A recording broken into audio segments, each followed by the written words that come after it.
Hi everybody, welcome back. We're on episode 7 of Tea Time. We're down here in the golf simulators today. For this episode, we've got a very special guest, Jeremey MacRae, our CEO here at Mississauga. And of course, our co-host Adrienne is joining us again. Really excited about today. It's going to be a little bit more interactive, a little different than in the past. We're going to chat with Jeremey, find out a little bit more about him and his golf game, and then Adrienne's going to hop up with him and do a little demonstration lesson for probably 15 or 20 minutes. Yeah. So it should be really fun. Yeah. Thank you for joining us, Jeremey. Pleasure to be here. Awesome. Yeah. So we're just going to start with some really easy questions for you. I guess, before we get into the golfy stuff, because that's going to be most of today is obviously on golf and golf instruction, but maybe just for those who haven't had the chance to meet you yet, tell us a little bit about yourself. What brought you to Mississauga career-wise, and kind of your first months here at Mississauga? Yeah.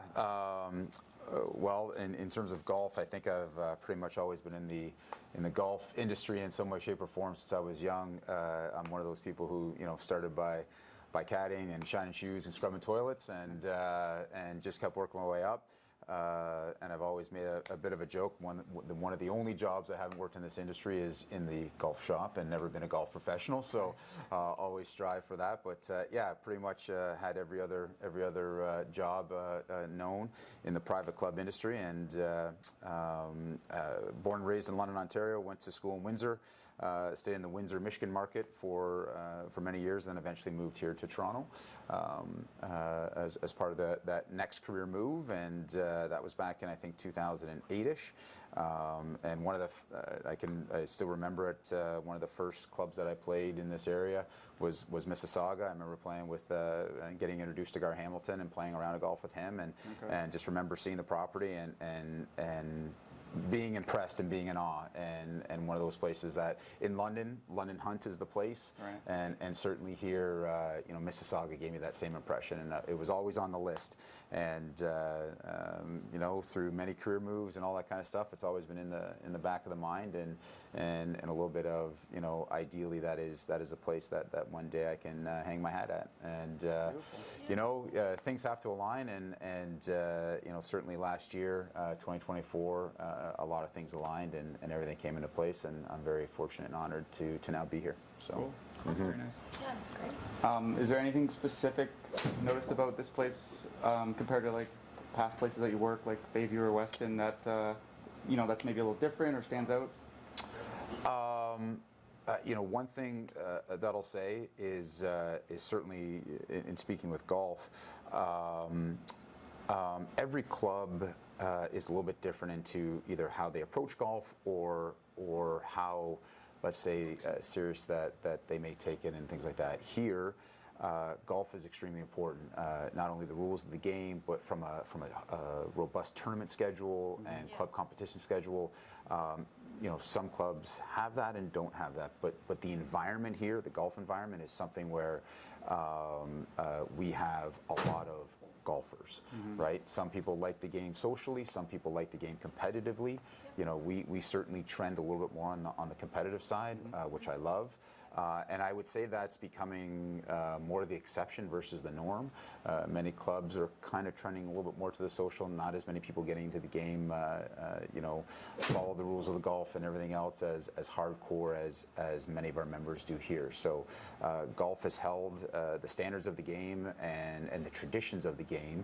I think that would be the other thing, are held to a very high regard here. Nice. And that's one thing that I love is our embracing of the history and the traditions of the game, especially as it relates to Mississauga Golf and Country Club here, because it has a great place in the history of golf in Canada. Yeah. But I think also you see that shift towards more family friendly stuff as well, right? So we're keeping the golf side of things, but then the club itself, I think, is becoming a much more welcoming, kind of diverse place. Great point. You're starting to get a little bit more of the sum of the parts, and you're starting to see some of the other activities, what I say, complement kind of the golf experience overall as a whole, and you need the families to embrace that, and our entire community to embrace that evolution, and it isn't kind of off what's the word I'm looking for? Not having children on the golf course on a Saturday at 2 o'clock or something like that. Before that was, oh my goodness, that's something no one wanted to see. But those are things that are changing and evolving. And I know, I think is it Monday nights that Tuesday nights is the 369 and things like that. 10 years ago, that might be something that was off limits in terms of booking the golf course on a Tuesday night just to specifically do that. Yes. Well, we've embraced that and we've evolved that. So those are things that I think are extremely important and part of our fabric and part of our environment for sure now. Mm-hmm. Yeah. Beautiful. There's lots of opportunity for the juniors here, right? Like we've got, Saturday mornings or Friday afternoons, we have the bumblebees, right? And throughout the whole week, or even just the weekend, to specify, like we've got all different age groups that are practicing, learning, whether they want to go that competitive route or they want to just be social with their friends and family.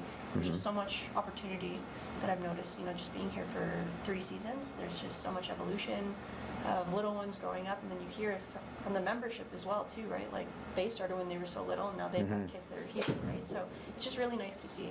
Yeah, I think the other difference, you have a golf academy, right? Yeah. And one of the things when you operate a club in the GTA space is at a premium, obviously, and practice facilities are something that usually is one of the first things that get annexed when space is a premium. And we're fortunate here where I think we have world-class outdoor practice facilities, and because of that, through all the golf professionals, we got a great academy, and you don't see that at every club. Practice facilities, and then obviously programs that speak to that practice facilities that we have. Yeah, I think we've developed this culture of learning, like adults too. Like we have all these classes, and from talking to other clubs, I think we offer more group classes than any other club in the area. So nice. I'm pretty proud of that too. Yeah, for sure. It certainly is. Like I said, that's something that does stand out that I've noticed in the first 6-7 months. Cool. Great. Okay, so let's talk about you. And your golf. Yeah. So maybe. So for those watching, when we do a first lesson, we would tend to do like an interview, kind of as someone would warm up, right? Especially if you're just meeting somebody, which we're not, but if we're just meeting somebody, we would spend a good amount of time getting to know them, getting to know their golf. So we're going to do kind of like an abridged version of that right now, so that when you hop up and start hitting some shots, we don't have to kind of go through that whole process. So take me right back. How did you get into the game? Who taught you the game? Where did you learn? All that kind of good stuff. Been in the game pretty much as young as I can remember. Okay. Certainly come from a golfing family. And I might be a little bit in the minority on this one. Pretty much self-taught. Never really had an instructor or a teacher, or did golf camps as a kid. It was one of those just went out and did it, and certainly watched on TV, watched everyone else, and just developed the swing. Probably to my detriment in many cases, certainly, but and I would think over the golf, if I think of my golf career, maybe there's 3 phases. So certainly, back in my younger days and junior days, kind of growing up and trying to, develop a swing and things like that, and just try to hit that same consistent shot. And then as I transitioned and got a little bit older, and then you start playing the game a little bit less and a little bit less, and get a little bit more infrequent, the handicap starts to rise, and your swing starts to change a bit as body and as you age and things like that. And then obviously the final stage, you kind of, you get married, you have children, and you play even less. I'm fortunate to be in this industry that does allow me to sometimes combine work and golf, which allows me to play some. And I think certainly I enjoy the game itself so much more now than I did before. I think before it was, just getting out and having to play and having to score and everything else. And I think I just enjoy the other parts of the game so much more now than I did younger. And I think, what I like about the game now is, we all go out and we have 90 swings or whatever your score happens to be. What brings me back is those 1 or 2 shots where you're sitting on the tee or the fairway, whatever the shot happens to be, and you envision that shot. And whether it's, maybe it's number 3, and you got a pin that's kind of back right over the bunk, and you think, I'm just going to hit this high cut and hit that window and have it drop, 4 or 5 feet, hit that gentle slope and roll in and sink the putt. And it's when you hit the shot that you envision, that to me is what I love about the game, and what brings my juice out. And whether it's that tee shot, whether it could be any shot on the golf course, but it's envisioning. I got to play the draw. I got to play the cut. I got to play a low punch. I got to play a driver off the deck, which I'm known to do every once in a while. That's a bold yeah. move. Love that. It's seeing it, envisioning it, and then executing it. And that's a rare thing. It doesn't happen. It doesn't happen many a lot. times in a round. Like, I've played rounds where it's never happened, right? Yeah. Like, you just have those days. But yeah, when you see it and then do it, and then as a bonus, if you can roll the putt afterwards too, like it's pretty special. Yeah, and I think I've matured in my golf career enough that when it doesn't happen in the round, it's okay. Yeah. Right? You know, we all have gotten frustrated and gotten mad at this game and frustrated at the game. And certainly, I think I've gone past that threshold now where it's okay if you don't have a round where you don't get that. The next one. It takes us back to that the Be a Player book, right? Yeah. Is your shot good enough, right? Yeah. Is it what you wanted? Maybe not, but is it good enough? You can make par? Yeah, it's fine. Yeah. Move on. You have fun. Still you enjoy your plus. company. Par's a good you score, man. enjoy Yeah. The rest of the game, exactly. Yeah. Yeah. Okay, so maybe more specifically to your game now. You're not playing probably as much as you want, you said. Can you describe maybe some tendencies when you're playing well? What are you doing? What are you thinking about when you're playing poorly? Is there a pattern to that? Do you always hit the same miss? Stuff like that? Because as a coach, I want to know patterns. Like what's happening when you're playing. Maybe not when you're in here in this nice environment, right, with the turf. But like when you are playing the game, what tends to happen in a consistent manner? So I think there's the physical swing, and then I think there's the between the ears, and the game between the ears. So certainly I think between the ears, I probably ride the highs a little bit too high, and the lows a little bit too low. Okay. You know, you make a couple bogeys early on, you should be able to turn around and say, I still got 16, 15 holes to go to make a birdie or two, right? And not get, man, you know, bogeyed one and bogeyed two, and that's your round for the day. Like, nail it in. Yeah. Or, you know, par one, birdie two, you know, lip out for birdie on three, and you're like, oh man, I might shoot. I'm going to pop a 78 on board. I can't wait to tell, you know, and have that post-game beverage and talk about all of that. So it's staying in the moment, as every pro talks about, one shot at a time and all that kind of stuff. And it's hard. I think when you know, in my line of work, when you start getting to that stage, you sometimes jump too far ahead, or sometimes get a little bit too down. So it's staying in the moment, staying in the game, and staying positive regardless of the situation. And then I think from a swing standpoint, trying to find the consistent swing and knowing what you're doing. So for me, certainly the miss is definitely the cast. You know, try to get a little bit too quick and throw that out there and come right over the top, and trying to play a 5-yard draw turns into a 20-yard hook or things like that. Certainly, I do. Again, when I envision shots, I do like to work the ball left and right. I don't always play the same shot. I do, if the shot calls for left to right, I want to try to hit a cut. Not always successful, but certainly try to do it. And but yeah, I would say that coming over the top, you know, getting too steep and things like that, and getting too quick, that would start being where I melt down. Bigger divots sometimes on bad shots. Yeah, for sure. And just getting that swing too close, too compact, and you know, I try to keep my stance a little bit open, try to keep everything that, and just kind of one of the things I've always envisioned is that pitcher's mound in the first baseline, and trying to make sure the swing path goes out that, versus that cast and coming right over and getting towards third base. And that's where you know, you just get too much. So one of my visions and swing thoughts and pass is that pitcher's mound in that first base, and trying to push it out that way. So okay. Good. So you're starting to build an idea of what I think so. Yeah. Okay. So I guess it wouldn't surprise me if you couldn't, knowing my game. But yes. So my last question before we hop up here and start hitting some shots is just like, you know, it's going to be a very short, condensed version of a lesson, but is there a specific one or two things you want to take away from today that you can go out to the range when we open and say, okay, I'm going to work on this because that's what Coach Adrienne said is going to help me? So going back, what I love about this golf course and always have is that not only does it bring every shot into play, especially off the tee, it asks for different shots off the tee. It's not every shot is a left or right, or every shot is a right to left. You know, certain holes require certain things. So, you know, obviously that tee shot on 9 is much different than that tee shot on 11, right? And same with 12. So it asks for those different shots in the bag, and that's you know, what I love about this golf course in terms of the left to rights, right to lefts. I can think of the tee shot on 16 and then the tee shot on 18, right? I envision those two shots differently, and I want to, you know, if I could, one thing I get out of this is, you know, what is your thoughts and your swing thoughts on 16 versus your swing thoughts on 18? So just being able to consistently kind of curve the ball at will.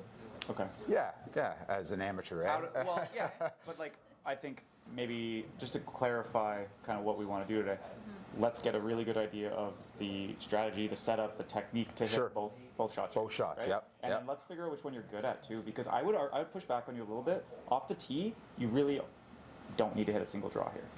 Like, you don't need to. So if you only wanted to play cuts, you could only play cuts. If you're a righty and you can only play draws, then you're in trouble because there's a lot of left or right. Yep. Right? And I agree, you need to work it both ways into the green sometimes. Yeah. But like, if you're really good at a cut, just for instance, I think you could play that off the tee around this entire course. You're going kind of against the grain on 11. Yeah. But every other hole, I think you can cut it. 18. 18's a little tricky. So you have a great point, and truth be told, and one or two members that I've played with here will probably laugh when I say this. Obviously, my preferred shape shot is a draw. Is that I like to think I can play the cut. Not, you know, sometimes it does, sometimes it doesn't. But I agree with you on that for sure. Just obviously the cut is my more difficult shot. To shape the ball left to right is much more difficult for me to do, and what I'm thinking and how I do it. You know, I can play a 5-yard draw and a 25-yard draw. I'm much more comfortable doing that before hitting the 6-yard fade. Yeah, and I think if you said curving it both ways and hitting the shots you envision is what brings you joy in this game, then let's help you do that, right? Let's do it. I think let's do that. Okay, so let's hop up. We'll give Coach Adrienne the reins. I'll give you the mic. Thank you. And yeah, you guys have at it. Awesome. All right. Okay. Sweet. Okay. Okay, so when you're out on 14, what's the shot shape that you're looking to go for? Are you trying to hit a fade? Are you just trying to get it on the green, hit a draw, however you get it? Yeah, I mean, listen, you know, I'm a 12 handicap, so I think anytime you get on the green, that's a win. But certainly for here, like I look at this and say, okay, I got trouble all over right. For sure. So, you know, some people like to work it away from that. I personally see that big open green space on the left side and think, let's aim for that. And worst case, you know, it cuts right into the pin. Great. But if I hit it dead straight or even pull it just an inch, then I'm still swinging too. Versus, you know, if you play the draw and it doesn't draw, you're in jail. There's nothing there. You're either in the water, or if you even make it over the water, that's a tight up and down. Okay. So yeah, that makes sense. Okay. That's how I see this shot. We've also got some dots on your club just so we can see some numbers. I think the biggest one we're going to focus on is your club path. Okay. And face to target as well.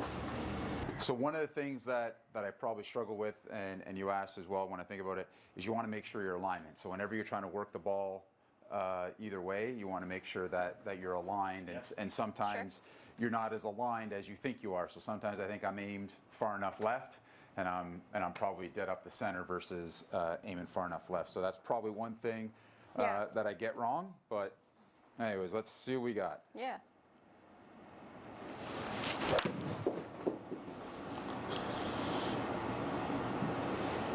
When you do aim and you want to try to, you know, aim correctly for a fade or a draw, how do you do that? Are you just thinking, okay, here's the pin and this is what I'm swinging for? Or do you actually find something that's in line with something a bit closer? Yeah, I do try to pick a target more on the horizon. I know some people try to pick that target line a little bit closer to the ball. Sure. That's never quite worked for me or my eye. I do try to find something a little bit in the horizon. So, you know, on this one, I'm trying to either pick I'm trying to pick that open path right there, that Yep. that one tree in the background, and that's what I'm trying to envision. Okay, let's swing at that, Yep. and almost try. What I do is try to open up the club face. Yep. And when I said it's not the club face, sorry, my stance. Your stance, yeah. And then when we talked about first pitcher's mound and first base, maybe just on the outside path of that pitcher's mound, and almost not trying to push it, but I'm just trying to make sure I'm not coming over the top and doing that. Right. And I'm just making sure that swing comes out and getting more towards that target line. Yep. Is what I think of. Yep, totally fair.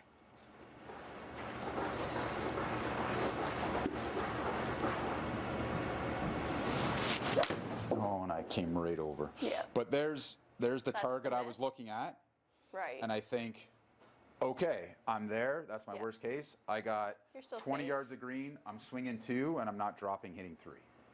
Yep. So that's fair. I just want to see a swing from over here, Okay. just so I can kind of. So your club path is better. I mean, for a more draw bias kind of shot, you're going to be more into out, Okay. which is not a bad thing. As long as we can keep that number under 3, 3 degrees, then you're pretty much golden. Oh, not that one. So I came up. I felt like I came up and out. Yeah. So I just want to see. That's a good March swing. Yeah, for sure. So can you go to the top of your swing Okay. and then pause just so I can see?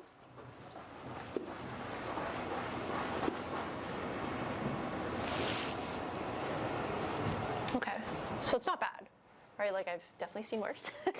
It's good to know.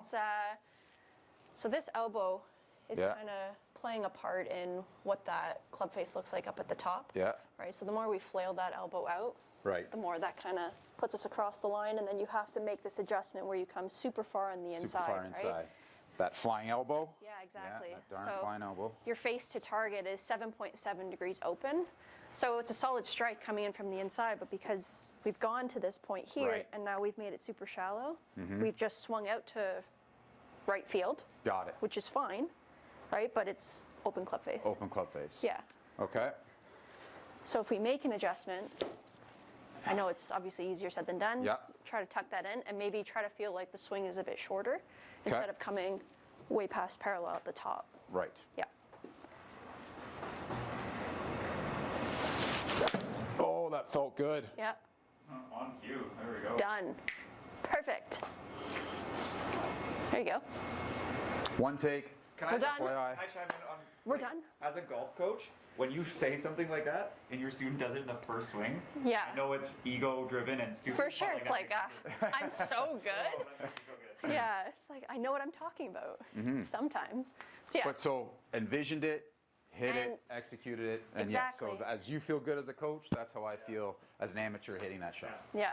And your sure. club path was better on that one for that more fade kind of shot. Out to in is what you're kind of looking for. Out to in. Yeah, Okay. exactly. So do we know what that refers to, Jeremy? That's what I'm looking at. Help me out there. Yeah. So your club path is Here, I'll demonstrate. here. Yeah, for So sure. out to in.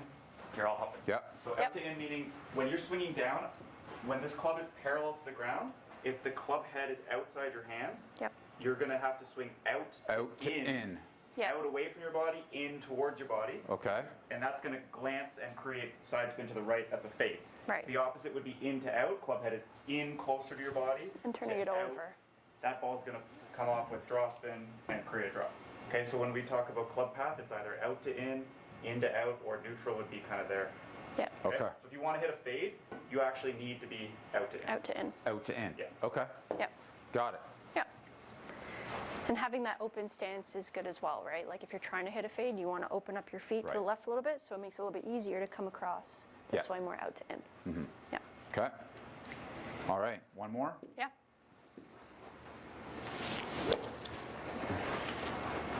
So just focus on that shorter backswing and keeping that elbow tucked in a little bit more. Right. Yep.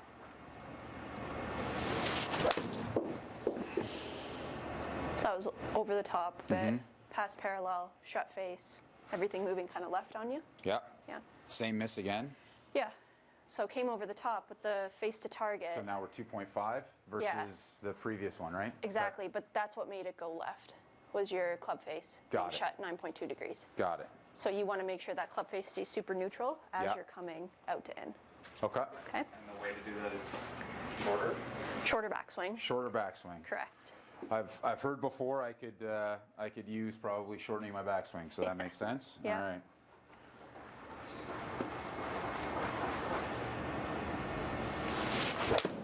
Oh, that felt good. There you go. Amazing. Perfect. And all. One hop. Bit more spin outside, of course. He'd be a little closer than that, but let's see. Yeah. Yeah, so now that's 1-7. Perfect. So these numbers are, in theory, closer together, so it wasn't too much of a, like that pull or that kind of cross up at the top. Yeah. Right? So it started left, kind of stayed put, but because it was out to in, it stayed on that line a bit better and started to come back towards the pin there. Okay. So those are your ideal numbers that you're trying to kind of look for. Excellent. Yeah. And then with a fairway wood, is it the same kind of thing if you do miss? Is it that over the top kind of shut face? Yeah. Yeah. I think so. Okay. So let's pull up. Yeah, we'll change up a different hole just so we can kind of go through Okay. what it'll You feel want to like. draw or a fade on this one? You guys tell me. You want to keep working on the fade? Yeah, might as well. Yeah. I find I it. think you can I always hit a find draw. It hard to hit. Yeah. Yeah, Okay, so what's a good fade hole? probably 5. I know you normally hit Fade hole.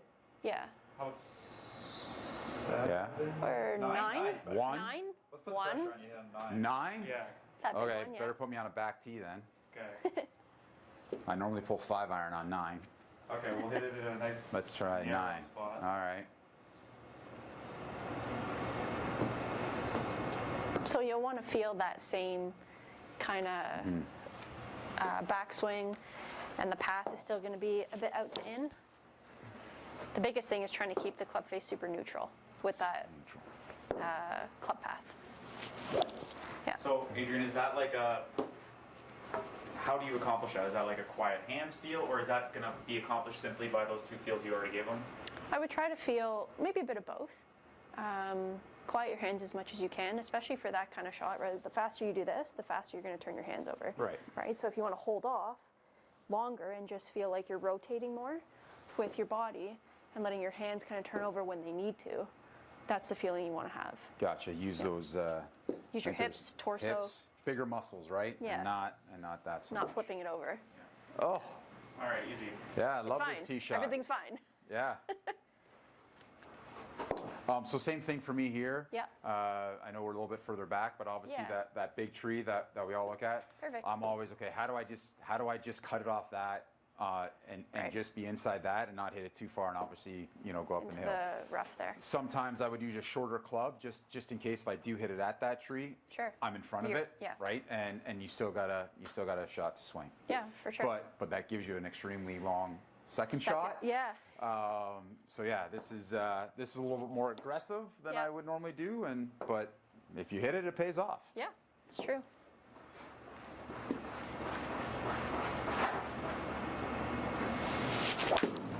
Oh God. Okay. Mishits happen. It's just a simulator too. Just a simulator. Doesn't even too. count. I've never done that in real life, just FYI.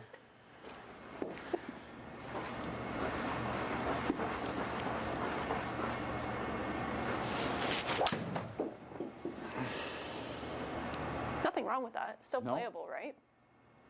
So, in a perfect world, it would be nice to, hit a fade, have a curve in, and follow the fairway. Right. Right? If it becomes not too difficult or too intimidating, we'll say playing a draw just off the right side of the water and have it curve back in the fairway is totally playable too, right? Yeah, but So. that takes to me that's aggressive, right? And that's a big risk reward. It is, for sure, because now you can start cutting more corners, right, Yeah. at the water. As long as you can carry it, Yeah. you still have that advantage. Mm-hmm. But I see what you're saying, how you'd rather just play it safe and have it kind of curve with the fairway. Yeah, and for me, especially if you have a half decent round going, Yeah, of course. definitely trying to play it safe. But Yep. I've hit it poorly and in bad places trying to play it safe as well, right? So, Can I yeah. chime in here real Yeah. quick? Yeah. I hate the term play it safe. Okay. Okay. Okay. Never Yeah. want to play it safe. So what we're gonna do is we're gonna pick a safe target and we're gonna play it aggressive. Okay. Okay. So a safe target for you, because you're gonna cut this ball, Yeah. is you see the big tree, Yeah. and then 2 trees to the right of that. Yeah. You're gonna aim Yeah. it there, Yeah. and then, you're gonna aim your feet there, There. Yeah. and you're gonna aim your club face a degree open from there. Got it. Okay, you're gonna make the same swing. 2 out to in was great. That ball should have faded, Yeah. but because the face was shut at impact, you hit a little pull draw. Okay. So really safe target. If you hit a big banana slice from that target, you'd probably still just be in the right rough. Okay. Yeah. Should if be. you hit a pull or like a little pull draw, you'd be in the left rough. So you know you've got 40 yards of play. Okay, so that's a very safe target, but we're gonna make an aggressive swing. Okay. Okay. Yeah. Change that mindset, and I think that'll pay off. Yep.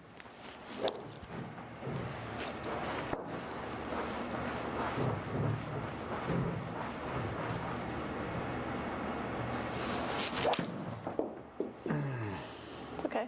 Little flippy. Yeah. Yeah. I think the hands came over a little bit again. Yeah. But again, like that's a great result, Yep. right? If you're Still playing, you worked. take that all day. Oh, For sure. Yeah. Face to target. Do you So think? the 2.8 outside to in, Yeah, was Okay. good, but because you flipped over. flipped over. Yeah, but Which- do you think it's because of the don't go right kind of mindset? Perhaps, you Yeah. know,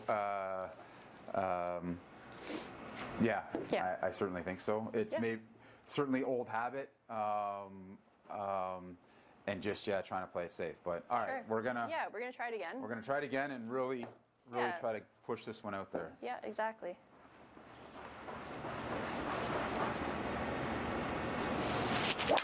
Oh no, yeah, I was really trying to It's push okay. it out there. Let's retake that one, Yep. Sarah's. All right.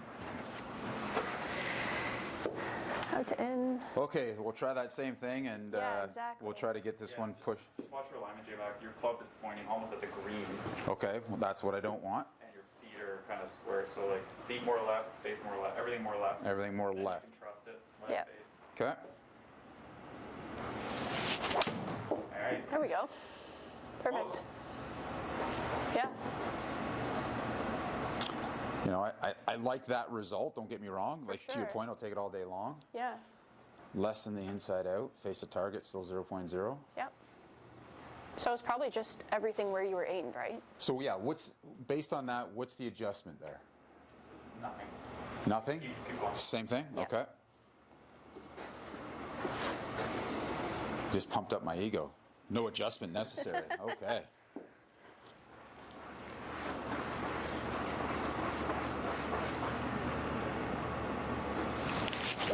No, I pulled it. Yeah, it's okay. So I'm gonna jump back in here really quick. I'm sorry, I'm kind of jumping in and out of the frame, but Yeah, that's okay. I think, you know, when you're in a lesson, a lot of times you'll try something new Mm-hmm. and it'll work, but like not in the first 5 swings, right? So Yeah. like I see that swing you made just before that one, like 2 swings ago, and it was perfect. You just had the face a tiny bit too shut, Shut. so Okay. you didn't get that fade you wanted, right? But it was really good. It was a good swing. It was a good alignment. So like, if you just do that 10 times in a row, your brain will kind of self-organize, right? Right, You don't right. have to try to do anything different or overreact to one shot to create another shot. Just keep doing the same pattern, and over time, you'll self-organize. Your proprioceptive system will take over. Muscle You'll be- memory. You'll be an athlete, Exactly. basically, right? And you'll make it go where you want. Yeah. Okay. Yeah. Again, pump your tires a little bit, but be athletic. Don't overthink it. Yeah. Just have short, tight, and then alignment. Yeah. Right. And then just see over time how that changes the pattern. Okay. Okay. Yeah. Don't overreact to like 1, 2 swings. Okay.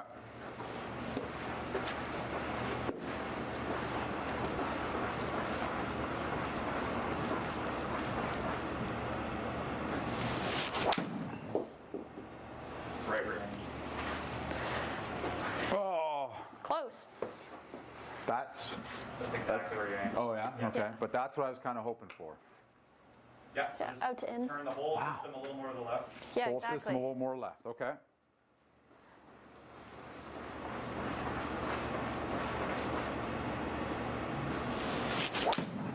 No. It's okay. A little flippy, I right? can. Yeah, I can feel that. Yeah.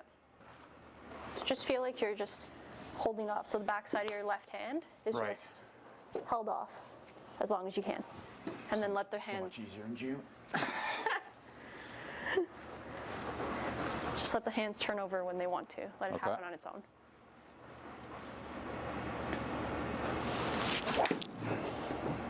Ah. Just slow it down a little bit too. Okay. I think we're getting a There's little my quick. too quick. Yeah.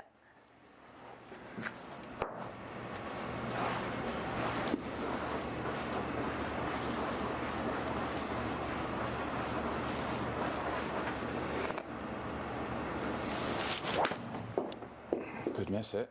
Yeah, it's okay. Again, still playable, right? Yeah. But that just more pured? Yeah. Oh, J-Mac.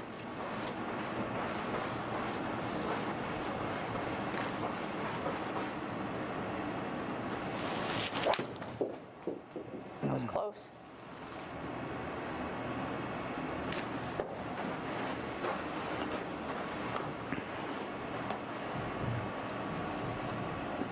Well, you can see my success rate on number 9 so far.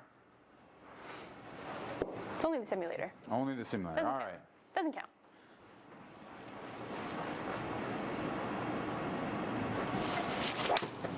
There you go. That was it. That was perfect. And you think that's just a bit more right? Or sorry, left on positioning? For your alignment. Okay. Was he right again? A little bit. A little bit? Yeah. Okay. Yeah.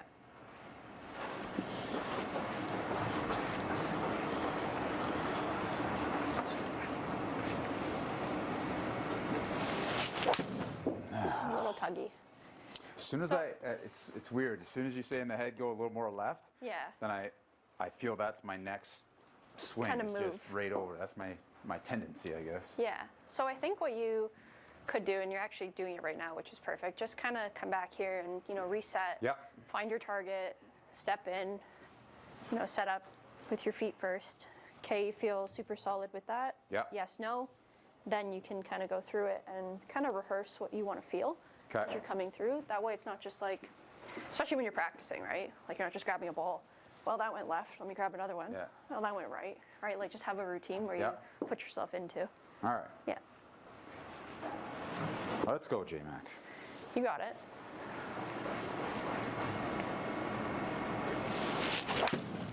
There you go. Oh, Perfect. find it. You got it. Just need a driver in your hand. That's all. But that is a little bit more what I'm thinking and envisioning and that kind of stuff. So I think I just gotta, Yeah. to your point, maybe it's just more length. That's only a 214 carry, I guess. Maybe I gotta. Well, so the other, just to build on what Adrienne said. Yes. When you're coming in from behind, I know we're inside and it's kind of not real golf. Yeah. But I would start right behind it. Okay. Stand right on your target line. Okay. Because if you're standing off to the side, your vision is kind of going over here to the right. I see, okay. So start, and even to that point, do you know what your dominant eye is? No. Okay, so if you knew what your dominant eye was, I'd put that eye behind the ball. Okay? You want to do a Okay. quick check? Should we figure it out? Yeah, it's my right, isn't it? So, Yeah. see that club over there? The white ball on top Yeah. of it? Make a triangle with your hands. Like Yeah. this. Yeah. And keep both eyes open. Yeah. See it? Yeah. Close one eye. You see it? Yeah. Close the other. Yeah, so it's my right eye is my dominant. Okay, so let's put your right eye down your target line. My right eye down my target line. Got it. Got it? Yeah. And then walk in, set your club face, then set your feet. Okay. All right, so this is certainly more left than I was. Yeah. What you're used to. Okay, now trust it and make your best swing. Okay.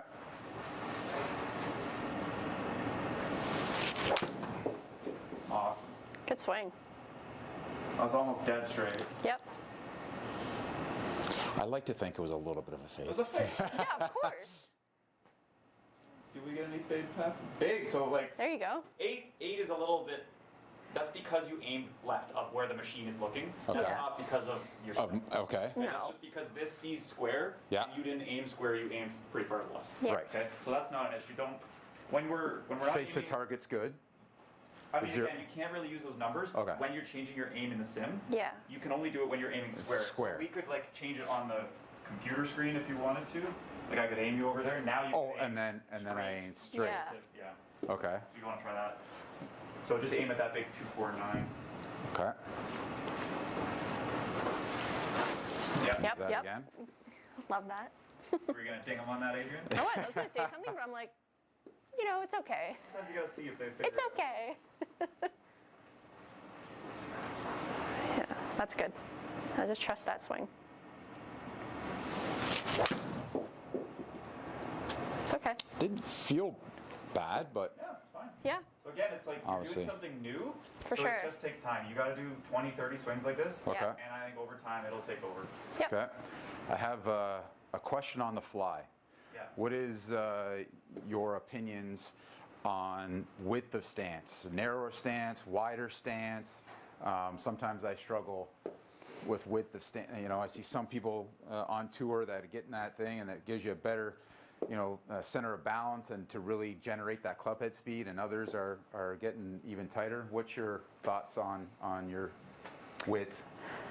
For me personally, I like a bit of a wider stance just to have a bit of a more structured base. Yeah. Right, so you can rotate back and through and just feel more stable throughout the swing, so you feel like everything is moving with you. And I'm not saying narrow is incorrect, right? Like depending on the type of shot you're trying to hit as well, that could play a factor, but I've always liked, having a bit of a stronger base for people. Yeah, for me, like if my student is a big lateral shifter, I'll probably try to get them more narrow. Narrower. So it prevents you from laterally shifting. And if there's someone who kind of posts up on their front side, then I might get them a little wider. And see if we can load up. That's the only time I'd change it outside of just comfort and balance. Got it. Yeah. So you're pretty neutral, Pretty I'd say, neutral. in terms of your shifts and weight distribution. Try to be. Stuff like that. Yeah. So Yeah. like that stance width for a 3-wood looks totally fine. Yep. Oh, it's closer. It is.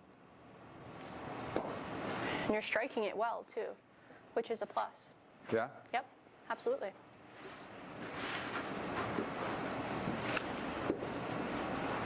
So there's that 2.5 because we squared it up. Yeah. Okay.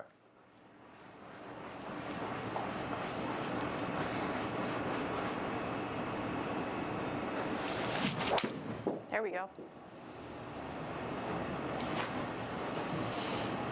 Okay. That's how you play this well, off the big tree. Yeah. Yeah, exactly. So, one of the things, because I just hit to a little bit for the left than I wanted to, that was my swing thought is, okay, start envisioning that, again, that pitcher's mound, pitcher's mound's there, first base is over there, and I just try to make sure we're getting it there and not flipping it over. Flipping. So, Yep, so just holding it off longer. yes, Yep. yes. Yeah, good.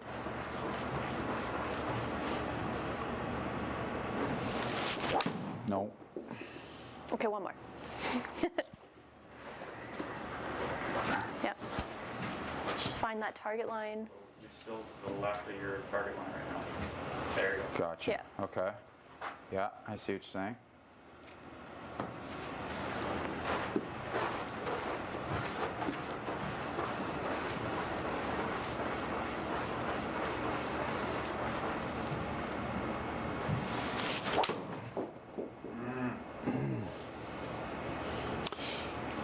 It's close. Yeah, that's so good. Yeah. So, okay, I guess one more question, because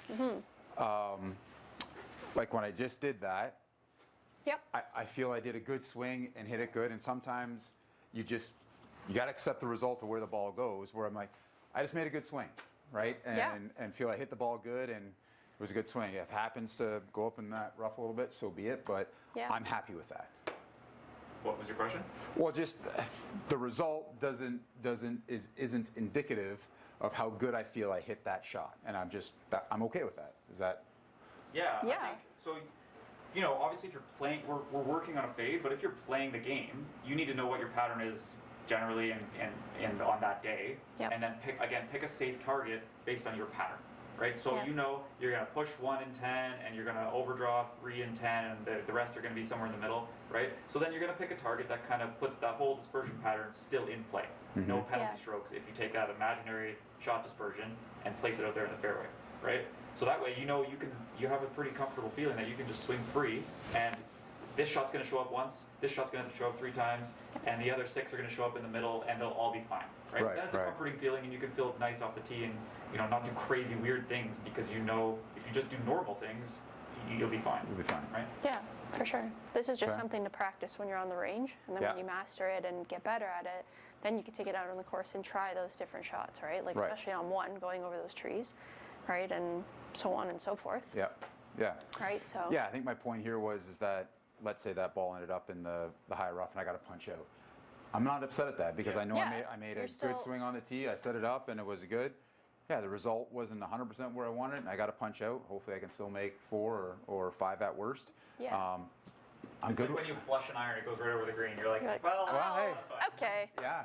If only more people had that mindset, though, right? Of you put a really good swing on it, and it wasn't like 100% what you wanted, Yeah. but it's still playable, and you're still you're going to keep going. But right? I think that, what I spoke to earlier, I think that's the progression of kind of that golf career for me. Yeah. Is Sure. that, in earlier years, I would have been frustrated and upset with that. For sure. Where I look at it and I'm like, oh, Flushed Flushed it. Yeah. Yeah. Did exactly what I wanted to do. So, you take that positive and, all right, let's try to, make 5 at worst, but gear down and maybe make a 4. Yeah, So. exactly.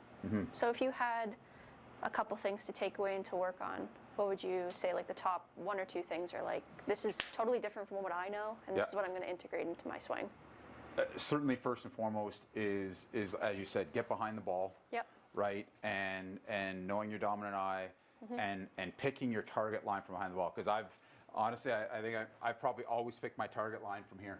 Yeah. And said, oh, okay, and this and that. So, I know it's a sim, but even just here, it's such a different.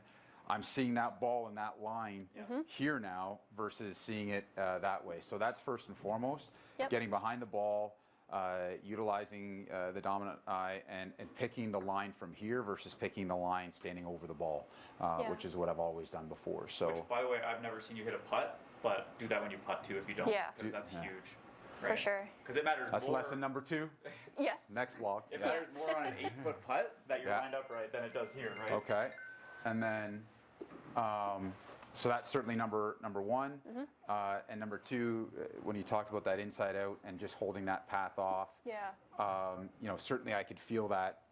Turning over. The adjustments that I made, I can sometimes feel that, Yep. and it's just finding what is that visual, what is that aid to me, and if it is that pitcher's mound or whatever it is for the is holding that off as much as possible, Yeah.